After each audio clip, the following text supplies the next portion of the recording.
Hi everyone, आज की एक नई वीडियो आई है आपके लिए जिसमें कि हम बताने वाले हैं बेंथम एंड होकर का क्लासिफिकेशन सिस्टम। तो ये वीडियो जिसमें हम पूरा क्लासिफिकेशन बेंथम एंड होकर का लेंगे एंड डीमेरिट्स एंड मेरिट्स जो इस सिस्टम के हैं उसे अगली वीडियो में डिस्कस करेंगे। आज इस वीडियो में मेनली फोकस होगा कि इन्होंने क्लासिफिकेशन सिस्टम कैसे दिया था, क्योंकि इनकी क्लासिफिकेशन सिस्टम को बहुत अच्छा माना जाता है और काफ़ी सारी चीज़ें इसमें बेस्ड होती हैं, जैसे कि तुम्हारी फैमिली ऑर्डर और ये सब बहुत ज़्यादा होते हैं। तो किन चीज़ों को हमें याद करना है, किन चीज़ों को छोड़ सकते हैं बेसिक लेवल पे, उन चीज़ों को हम देखेंगे और पूरे सिस्टम को देखेंगे कैसा है। तो आई होप इसे समझने में तुमको आसानी होगी। तो चलो स्टार्ट करते हैं।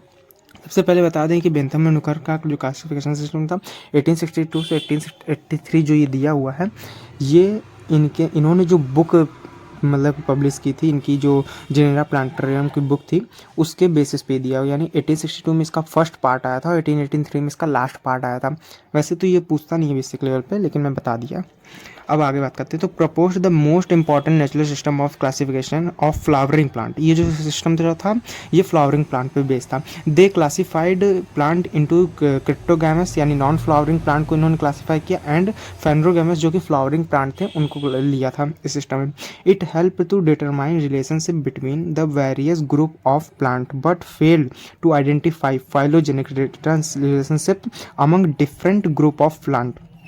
जो ये इन्होंने डिटरमाइन किया, ये जो सिस्टम था ये फेल हो गया था फाइलोजेनेटिक रिलेशनशिप को, मतलब कि जो डिफरेंट प्लांट ग्रुप होते हैं उनमें जो फाइलोजेनेटिक रिलेशनशिप होता है उसको मतलब कि बताने में, अलग अलग ग्रुप के प्लांट के जो रिलेशनशिप होते हैं उनको बताने में ये फेल हो गया था।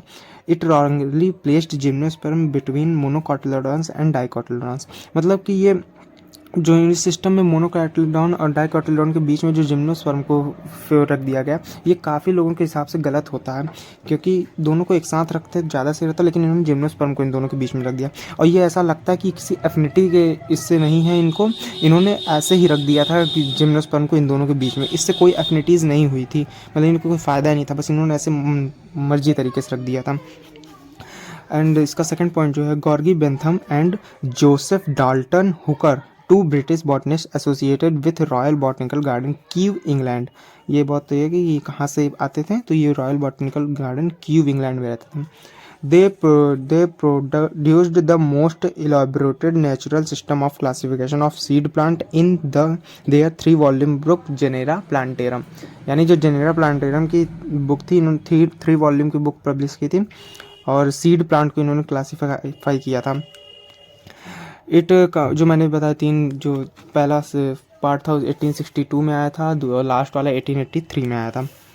It comprised description of all genera of seed plant known that time they recognized dicotyledon, gymnosperm and monocotyledons at distinct groups। इन्होंने उस समय के जो सीड प्लांट की डिस्क्रिप्शन ली थी उसमें इन्होंने 3 चीज़ों को रखा था, डाइकोटिलेडॉन, जिम्नोस्पर्म एंड मोनोकोटिलेडॉन, इन तीनों को रिकॉग्नाइज किया था। अब बढ़ते हैं अगले पार्ट की तरफ। Bentham and Hooker described 97,205 species belonging to 7,569 genera of 202 natural orders families of phanerogams, यानी तुम्हारे जो फ्लावरिंग प्लांट थे। The term order was named as cohorts. अब इसके बारे में थोड़ा तुम लोग को बता देते हैं कि ये क्या मतलब होता है। तो इन्होंने अपने सिस्टम में 97,205 स्पीसीज को लिया था फ्लावरिंग प्लांट की, जो कि बिलोंग करती थी 7,516 जेनेरा उसमें अंदर आते थे और 202 नेचुरल ऑर्डर्स में, यानी नेचुरल ऑर्डर्स मतलब यहाँ ऑर्डर्स नहीं है, नेचुरल प्राकृतिक क्रम में रखा गया था। तो 202 फैमिलीज को ऑफ फैनरोगेम्स यानी flowering plant. The term order was named as cohort. इन्होंने जो अपने सिस्टम जो इन्होंने दिया था उसमें जो इनका जो ऑर्डर जो हम लोग आज ऑर्डर कहते हैं, उन्होंने उस समय अपने टाइम पे उसे क्या कहा, कॉट, यानी COHR, कॉट कहा था। उस समय के सिस्टम में इन्होंने अपने जो आज बदल के क्या कर दिया गया, ऑर्डर कर दिया गया। अब ये देखो जो तुम्हें यहाँ सिंपल सा ये थोड़ा सा एक दिख रहा है, phanerograms of seed plant classification system, dicotyledons, gymnosperm, monocotyledons. फिर फर्दर डाइकोटिलेडॉन्स को 3 में भाग दिया गया, पॉलीपेटली, गैमोपेटली एंड मोनोक्लेमेटी। ये सिस्टम बेसिक है, मतलब बेसिक किस तरीके का होता है, लेकिन इतना लिखने से अपना काम नहीं चल पाएगा, अपने को थोड़ा बड़ा करके लिखना पड़ेगा। अब बड़ा करने का मतलब कि हम देखो जो दिया है बेसिक बुक में वो क्या है कि जो ये पॉलीपेटली है आगे ये 3 सीरीज़ में बढ़ जाती हैं। उन 3 सीरीज़ के कई सारे ऑर्डर हैं और उन कई सारे ऑर्डर्स में कई सारी फैमिलीज़ हैं। अभी वो भी मैं दिखा दूंगा कैसे है। तो देखो इतना याद कर पाना बहुत ज़्यादा मुश्किल है, यानी चलो एक हद तक हम इसको याद कर लेते हैं पॉलीपेटली तक।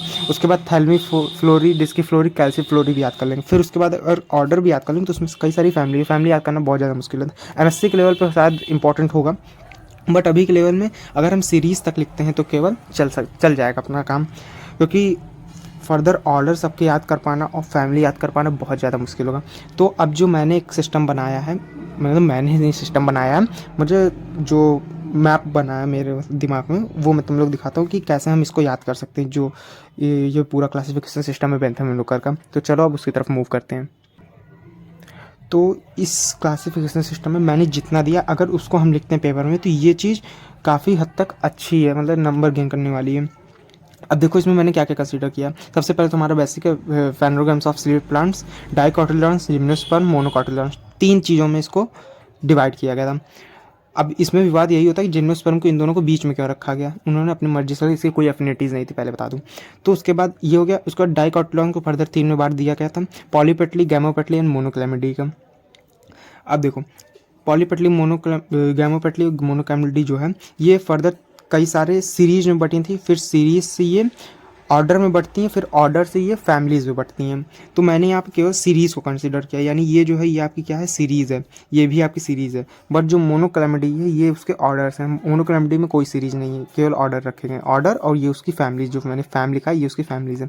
यहाँ पे भी मोनोकोटिलडॉन्स जो है इसमें भी ये इसकी क्या है, ऑर्डर है, और ये उसकी क्या है, तुम्हारी फैमिली है। अब देखो पॉलीपेटली जो है इसको फर्दर 3 सीरीज में बांटा गया था, थैल्मी फ्लोरी, डिस्की फ्लोरी, कैल्सी फ्लोरी। और इसके थैल्मी फ्लोरी में 6 ऑर्डर हैं, डिस्की फ्लोरी में 4 ऑर्डर हैं, कैल्सी फ्लोरी में 5 ऑर्डर हैं। गैमोपेटली को इन्फेरी, हेटेरिमरी, बाइकार्पिलेटी। इन्फेरी में 3 ऑर्डर हैं, हेटेरोमेरी में 3 ऑर्डर हैं, बाइकार्पिलेटी में 4 ऑर्डर हैं। अब मोनोक्लेमिडी जो है ये सारी तुम सीरीज ही मान सकते हो, क्योंकि उसमें सीरीज ही दिया हुआ है। ये 1 series, 2 series, 3 series, 4 series, 5 series, 6, 7, 8 series हैं, और इनमें ऑर्डर नहीं रखे गए, इनके सीधा फैमिली दी गई है।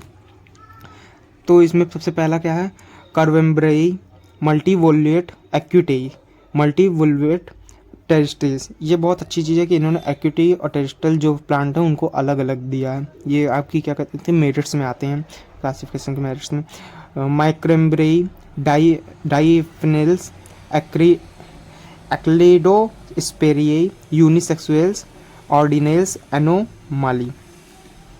तो ये इसकी 6 फैमिली इसमें आती हैं। इसमें 1 family, 3 family, 4 family, 5 family, 3, 9 family, 9 family इसमें आती है। अब मोनोकोटिलडॉन्स जो है इसमें क्या सबसे पहले आता है, माइक्रोस्पर्मेई, इपिगाइनियई, कोरोनेरियई, कैल्सिनियई, न्यूडीफ्लोरेई, एपोकार्पियई, ग्लूमेरेसियई। 9 family, 7 family, 8 family, 5 family, 5 family, 3 family, 5 family.